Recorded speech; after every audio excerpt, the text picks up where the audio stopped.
Todo comenzó en el invierno de 1993. Yo tenía 24 años y era una persona normal, joven y alegre. Había viajado solo al pueblo de mis padres en Zamora para asistir al entierro de una tía de mi padre que había fallecido a los 84 años de edad. Llegué cuando todo había terminado. Pedí disculpas a mi abuelo por no poder haber llegado antes, pero es que todo había sido tan precipitado.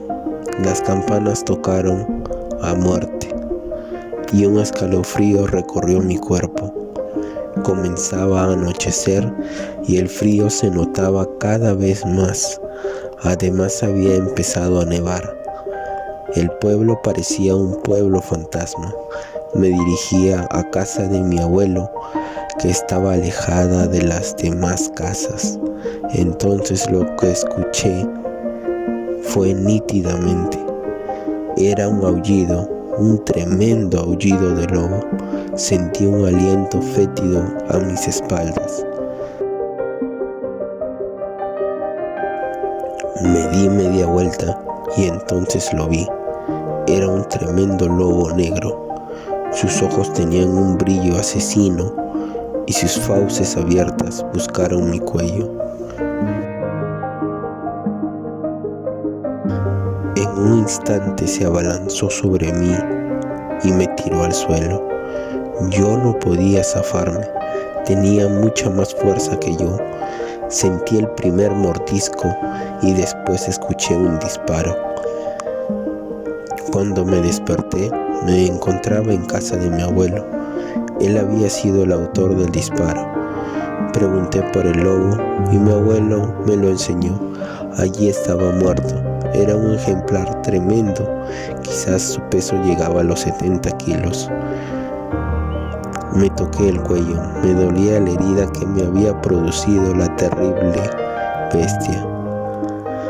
Mi abuelo me trajo la cena y al poco rato me fui a la cama y me quedé profundamente dormido. Soñé con el tremendo lobo, me miraba, sus ojos eran claros y me sentí relajado.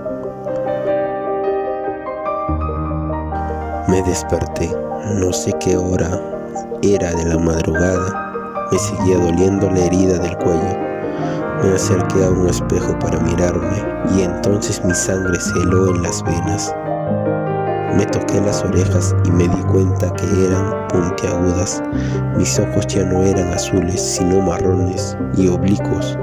Mi nariz era un largo y tremendo hocico y mis manos, Dios, mis manos no eran manos, se habían convertido en unas horribles garras de lobo, y mi cuerpo estaba lleno de un pelo duro y negro.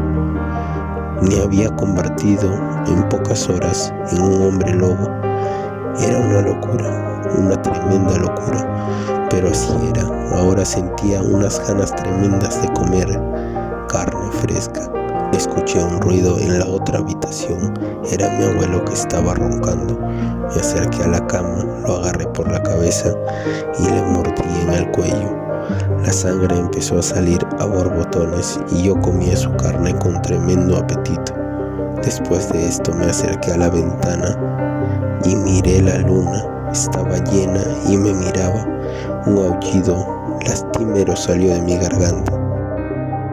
Era la primera muerte de las muchas que tendría que llevar a cabo al haberme convertido en un monstruo sediento de sangre y carne humana. Me desperté con un dolor de cabeza increíble y un sabor agridulce en la boca. Me toqué con los dedos la comisura de los labios y noté que tenía algo que parecía reseco. Entonces me di cuenta de lo que era: sangre. Miré a mi alrededor y vi que estaba totalmente desnudo al lado de mi pijama, que estaba tirado en el suelo y totalmente destrozado. Qué extraños sucesos habían ocurrido la noche anterior. Fui a la habitación de mi abuelo. Lo que vieron mis ojos parecía una pesadilla. Allí estaba el viejo, o lo que quedaba de él, toda la habitación estaba ensangrentada. ¿Quién había hecho aquella atrocidad? La respuesta no quería aceptarla en mi cerebro. Han pasado ya 2 meses desde aquellos terribles acontecimientos y cada luna se repite el mismo ritual. Debo salir a buscar carne humana. He leído bastante en este tiempo sobre la licantropía, esa tremenda enfermedad que me ha convertido en una bestia asesina. En los libros se dice lo mismo. Al hombre lobo debe matarlo alguien que lo ame y sienta mucho cariño por él, y debe hacerlo disparándole al corazón una bala de plata o en defecto un cuchillo plateado. Diré también que en ese tiempo he conocido a una muchacha. Yo siento verdaderamente pasión por ella y me parece que ella también siente lo mismo por mí. Dios mío, cada vez que hay una luna llena debo buscar cualquier pretexto para no verla todo este tiempo. Es una locura, pero debo decírselo, debo contarle en lo que me he convertido. Ella lo comprenderá, será esta noche. Tengo preparado ya el puñal. Esta carta se encontró al lado del cadáver de un joven con un puñal de plata clavado en el corazón. Junto a él, una joven que confesó haber sido la persona que lo había matado. El motivo: dijo que aquella noche él se había convertido en un hombre lobo.